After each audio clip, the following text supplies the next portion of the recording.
আর মাত্র সপ্তাহখানেক বাকি।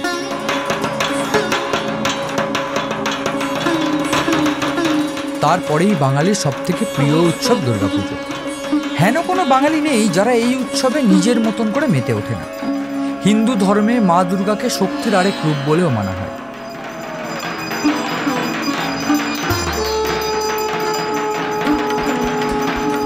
আশ্বিন মাসে 4 ছেলে মেয়েকে নিয়ে মা বাপের বাড়িতে ঘুরতে আসে। সেই সময় আপামর বাঙালি আনন্দে নিজেদের গা ভাসিয়ে দেয়।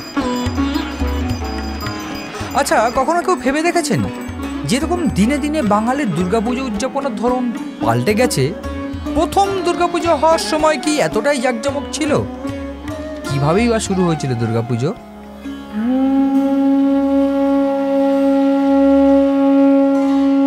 বাংলার বিভিন্ন লোককাহিনীতে শুনতে পাওয়া যায় রাজা সুরথের নাম। এই ব্যক্তি আদতে একজন বীর রাজা, তবে এই রাজার ব্যাপারে খুব কিছু একটা যেমন জানতে পারা যায়নি, ঠিক তেমন শ্রী শ্রী চণ্ডীগ্রন্থি থেকে উঠে আসা কিছু তথ্যতে জানতে পারা গেছে সুরথ যোগ্য রাজাদের মতো প্রজাদের সেবা করতেন, সময় অসময় তাদের পাশে দাঁড়াতেন। আবার কারুর ধারণা তিনি প্রজাদের পুত্রদের চোখে দেখতেন। সুরথ রাজ চন্দ্রবংশের রাজা, তবে এই রাজধর্ম পালন করতে কে না চায়? তাই কিছু খারাপ বলবান লোকেরা ক্ষমতা হস্তান্তর করার জন্য রাজাকে কষ্ট দেয়। শোনা যায় সুরথের রাজধানী কোলা পরিত্যাগ করে তিনি বাংলার রাঢ় অঞ্চলে বড়িপুরে আশ্রয় নেন। সেই সময় প্রজা পালন ও শিষ্টাচার করেও রাজধানী ছাড়তে বাধ্য হয়েছিলেন। এরপর কাশ্মীর প্রদেশের রাজগণেরা সুরথের রাজধানী আক্রমণ করেন। সেই রাজার সঙ্গেও আবার সুরথের এক বছর যুদ্ধ লেগেছিল, যদিও পরে রাজা সুরথ লড়াইয়ে হেরে যান। এরপর বেশ কিছুটা সময় বাদে ফিরলেও রাজ্যের প্রজারা তাকে প্রত্যাখ্যান করেন। রাজা সুরথ প্রসঙ্গে আরও একটি কাহিনী প্রচলিত রয়েছে।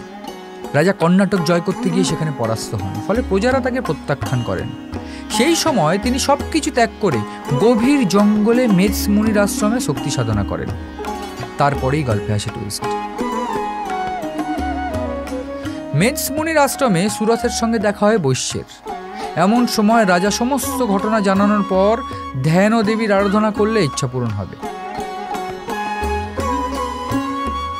এরপর মা দুর্গার প্রতিমা গড়ে শাস্ত্র মতে পুজো করলেন রাজা। সুরথ দেবীর কৃপা পাওয়াতে নিজের রাজ্য ফিরে পেলেন, যা বঙ্গদেশে বিভিন্ন পুজোকে চিহ্নিত করে।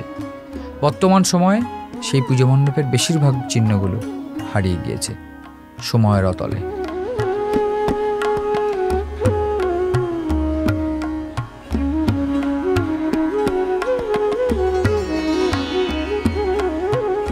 Calcutta television network.